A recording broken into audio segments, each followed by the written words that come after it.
Salut tout le monde! Aujourd'hui je vous retrouve dans un décor un petit peu particulier, bienvenue dans ma chambre.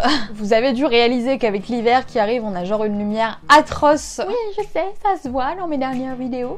Et vu que j'ai pas encore de softbox, d'éclairage, tout ça, je suis allée dans le seul endroit où il y avait de la lumière et du coup bah bienvenue dans ma chambre. Mais c'est pas du tout le sujet aujourd'hui parce que comme vous l'avez vu dans le titre, j'ai eu envie de vous parler un petit peu de personal branding. Alors c'est vrai que c'est quelque chose que j'aborde assez régulièrement sans le dire en fait quelque part. Le personal branding ça prend vraiment une importance assez colossale dans le monde de l'entrepreneuriat et même sur YouTube en général parce que ça fait une grosse différence. Peut-être que vous savez pas du tout de quoi je parle, c'est aussi pour ça que je voulais faire cette vidéo pour vous parler un petit peu mieux de ce sujet que j'ai fait que survoler jusque là. D'ailleurs j'en profite pour vous dire que lundi sort une formation complète sur le sujet, donc c'est le personal branding du blogueur. C'est une formation où je vous explique un petit peu comment ça fonctionne le personal branding, comment l'appliquer et comment créer votre marque personnelle. Donc si jamais vous y connaissez pas du tout dans ce domaine-là et que c'est quelque chose qui vous intéresse pour votre blog ou pour votre business, n'hésitez pas à aller jeter un coup d'œil.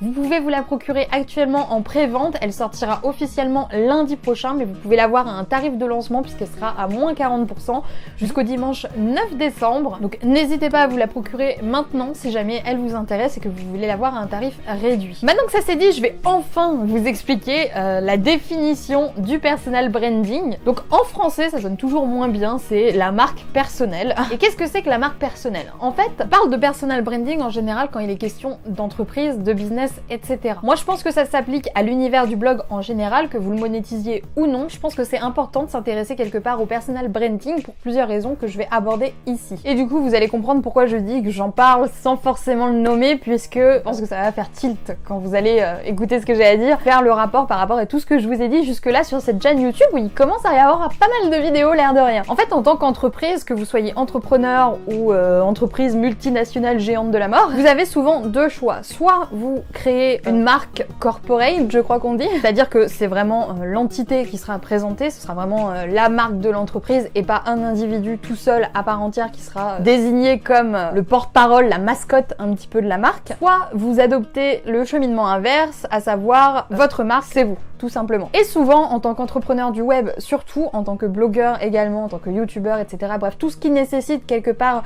d'être un petit peu tout seul dans son coin à travailler, ça vous pousse naturellement quelque part à créer une marque personnelle, à faire du personal branding, parfois sans même que vous vous en aperceviez. La différence entre un branding un peu corporate comme ça de marque et un personal branding, c'est qu'avec le personal branding, vos lecteurs, votre audience seront connectés à vous en tant qu'être humain et pas en tant qu'entité, encore une fois, pas en tant qu'entreprise, voilà, impersonnelle, un petit peu pas humaine, presque robotisée. L'intérêt de jouer sur le personal branding, même si c'est encore une fois quelque chose qui se fait très naturellement, parce que dès l'instant où vous vous présentez comme une personne qui gère un business comme moi je peux le faire avec mon blog, vous faites du personal branding, que vous soyez compétent, que vous sachiez ce que c'est ou non. L'avantage c'est que ça permet vraiment de créer un vrai rapport avec son audience, avec ses clients, avec ses acheteurs, et c'est pour ça qu'on a tendance à voir pas mal de marques, de grosses marques pour le coup, faire du personal branding, qui prouve que ça a quand même un peu d'importance. Un exemple que je vais citer qui est pour moi le plus logique et le plus parlant à ce niveau-là, c'est Steve Jobs, puisque Steve Jobs quelque part a créé une marque personnelle autour de son nom en plus de la marque corporate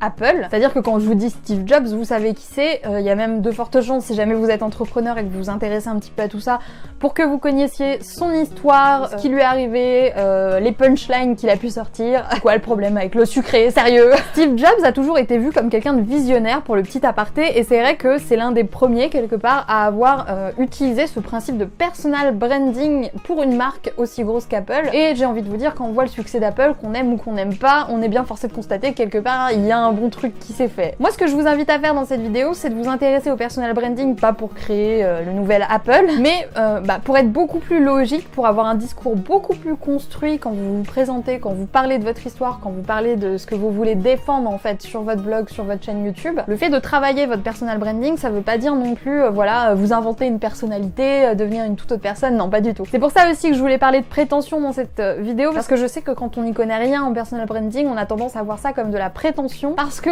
je sais pas si c'est en France, je pense que ça doit être que en France, parce qu'aux États-Unis j'ai l'impression que c'est beaucoup plus freestyle. En France, on nous apprend à être très humble, c'est-à-dire à ne pas se vanter, à ne pas se mettre en avant même. Je dis pas que c'est pas bien d'être humble, que c'est pas bien d'être modeste, qu'on doit tous devenir hyper prétentieux. Je dis juste que savoir se vendre, savoir se mettre en avant et savoir utiliser les bons mots et les bonnes anecdotes pour présenter son projet, ça peut faire une sacrée différence, à la fois en termes de vente et aussi en termes de crédibilité, puisque comme je l'ai dit, l'intérêt de créer une marque personnelle et de faire du personal branding, c'est avant tout de créer un vrai rapport avec son audience et de se présenter comme une personne humaine et pas comme un robot. Il faut comprendre que les gens en ont marre en fait de s'adresser à des entités qui n'existent pas. Ça se voit souvent quand il y a des problèmes, etc. On a souvent envie d'avoir un interlocuteur direct plutôt que de se dire bah, je suis en train de m'engueuler avec le SAV d'Apple. De devoir gérer un SAV pas forcément personnel où on vous signe avec voilà le nom de la marque. Le fait de s'adresser à une personne en direct, encore une fois plus quand vous êtes entrepreneur du web que quand vous avez une vraie entreprise entre guillemets, hein, c'est-à-dire en physique, en réel, où vous allez avoir tout ce qui va avec en promotion, en marketing. Ça peut être aussi à ce moment-là intéressant de faire du personal branding, mais c'est surtout puissant dans la logique du web entrepreneur. C'est pour ça que j'insiste là-dessus. Donc vous, en tant que web entrepreneur, vous avez tout intérêt à travailler votre personal branding pour plusieurs raisons. Parce que déjà, naturellement, les 3/4 des gens se tournent vers du personal branding parce que quand on présente son blog, quand on se présente soi-même, on va pas aller dire voilà, bienvenue sur le blog de Wonder Whale Queen, etc. Si personne ne sait qui est Wonder Whale Queen, ça a pas vraiment de sens. C'est pour ça que je me suis présentée en tant que personne. Donc voilà, Wonder Whale Queen, c'est le blog de Mélanie Richard, etc., etc. Et Mélanie Richard,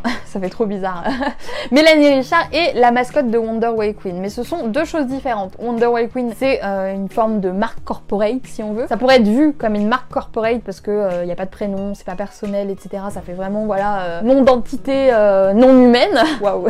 Mais j'espère que vous comprenez ce que je veux dire. C'est rien qu'en vous présentant en tant que vous-même, juste en disant bonjour, je m'appelle machin, je tiens tel blog, vous faites du personal branding parce que vous vous présentez comme personnage, comme interlocuteur principal de votre blog, de votre chaîne YouTube. Il me semble que j'ai vu ça dans une vidéo, je sais plus du tout laquelle, mais j'ai regardé pas mal de vidéos sur le sujet, il me semble que je l'ai entendu quelque part. Quasi sûr que ça vient pas de moi. Mais c'est quelque chose qui est très utilisé dans le monde de YouTube. C'est-à-dire que les youtubeurs que vous connaissez, Norman, Cyprien, etc., font du personal branding. Le truc c'est que on le dit pas en fait, on vient pas voir le monde en disant hey, je fais du personal branding, encore moins quand on s'adresse pas à une audience qui est intéressée par ça. Mais ces gens-là font du personal branding et justement ils prennent des agents pour gérer tout cet aspect-là pour eux parce que eux ils sont créateurs, ils savent pas trop comment ça marche tout ça. Vu qu'en tant que blogueur et youtubeur un petit peu débutant peut-être, qui se débrouille un petit peu dans son coin, on est un petit peu obligé du coup de tout faire. Ce qui va être intéressant pour vous, c'est de travailler ce personal branding, comme je le disais, pour être OP, pour savoir où vous allez, surtout parce que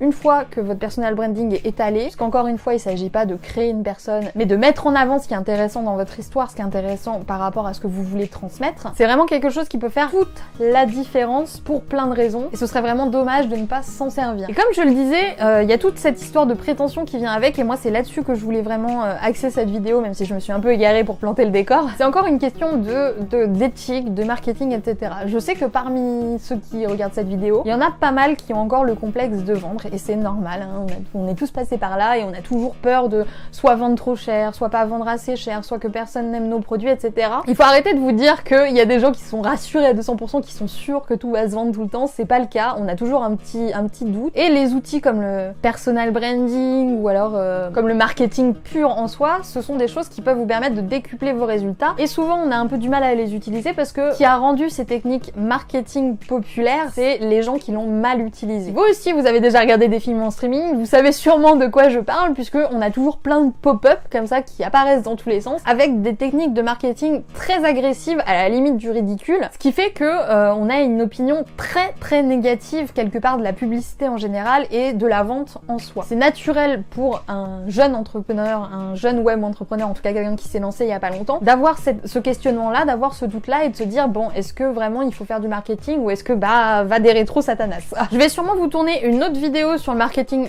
éthique juste après celle-ci. Abonnez-vous si ce n'est pas encore fait pour ne pas la rater. J'en avais déjà parlé, mais c'est tout à fait possible de faire du marketing éthique, c'est-à-dire de faire du marketing sans se foutre de la gueule du monde. Et pour moi, c'est le seul marketing qui fonctionne vraiment, puisque comme je l'ai dit, on a été trop gavé par les techniques méga abusives et forcément on a besoin d'être moins bousculé, on va dire, dans la vente qu'auparavant. Justement, c'est là où apparaît le personal branding, c'est-à-dire que maintenant on préfère 1000 fois avoir un interlocuteur direct qui nous vend les choses et qui nous explique comment fonctionne le produit, plutôt que de le commander à Amazon qu'on ne connaît pas et vers qui on n'a pas vraiment d'interlocuteur direct. L'idée, c'est vraiment pas de se glorifier, de faire un hôtel à Sagua, mais c'est de savoir se mettre en avant, savoir se définir comme le représentant de son business, de son entreprise. Quelque part, vous créez peut-être un petit personnage, même si encore une fois, moi je suis pour le personal branding de l'authenticité, il n'est pas question de s'inventer un caractère ou des traits de caractère. L'idée c'est de vraiment savoir quoi mettre en avant, comment le mettre en avant, et quand on n'a pas confiance en soi, c'est vrai que ça peut poser un petit peu de soucis. Là encore une fois, je vous prépare une vidéo donc je vais pas forcément m'étaler à ce niveau-là, mais il faut que vous compreniez une chose, c'est que le fait déjà de vous mettre en avant, même si au début ça va être déplaisant, même si au début vous allez vous sentir peut-être un petit peu mal de le faire, vous allez voir qu'au fil du temps ça va vous aider à construire un petit peu votre confiance en soi et à la renforcer. En tout cas moi c'est le constat que je fais depuis que je me suis lancée avec mon blog. On est beaucoup plus sûr de soi à mesure qu'on avance, on est beaucoup plus sûr de soi à mesure qu'on fait les choses, mais pour ça il faut se lancer et commencer à faire les choses. Moi je pense vraiment que le personal branding ça peut vous apporter beaucoup de choses, à la fois pour vous et à la fois pour vos clients, puisque encore une fois c'est beaucoup plus agréable de s'adresser à un être humain qu'à une machine, qu'à quelque chose qu'on sait pas trop ce que c'est, mais voilà ça existe, c'est bien.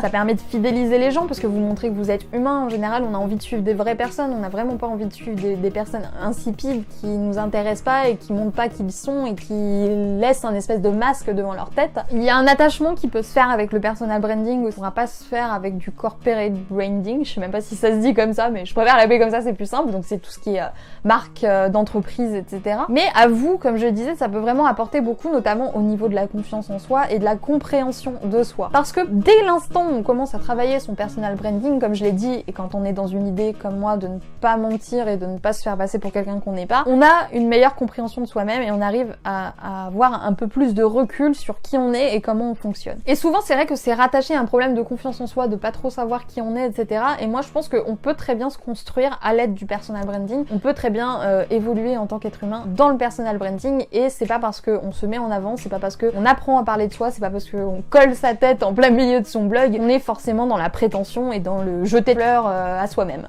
Pour moi c'est essentiel de au moins se poser la question et au moins de lire quelques articles sur ce sujet-là, parce que je pense qu'il y a vraiment quelque chose à faire à ce niveau-là, et même si encore une fois c'est quelque chose qu'on fait un petit peu inconsciemment, à partir du moment où vous commencerez à le fignoler, je pense que déjà vous allez vous sentir mieux dans ce que vous faites, et en plus de ça, ça aura beaucoup plus de cohérence, beaucoup plus d'impact vis-à-vis de vos lecteurs, vis-à-vis de vos clients. Je vous prévois plusieurs vidéos dans cette semaine que je vais tourner tout de suite après celle-ci sur le personal branding, donc encore une fois n'oubliez pas de vous abonner si ce n'est pas encore fait. Si jamais vous êtes à la recherche d'une formation complète pour pouvoir comprendre comment fonctionne le personal branding et pour savoir comment l'appliquer concrètement sur votre blog, n'oubliez pas que j'ai créé une formation complète à ce sujet qui est disponible en pré-vente et qui sort lundi. Vous retrouverez le lien comme d'habitude dans la barre de description, vous pouvez l'avoir à moins 40% en offre de lancement jusqu'au dimanche 9 décembre seulement, donc ne tardez pas trop si ce sujet vous intéressait. Et si ce sujet vous intéresse, encore une fois, n'oubliez pas de suivre les vidéos qui vont arriver sur la chaîne puisque on va avoir l'occasion d'en parler un petit peu plus. J'aimerais conclure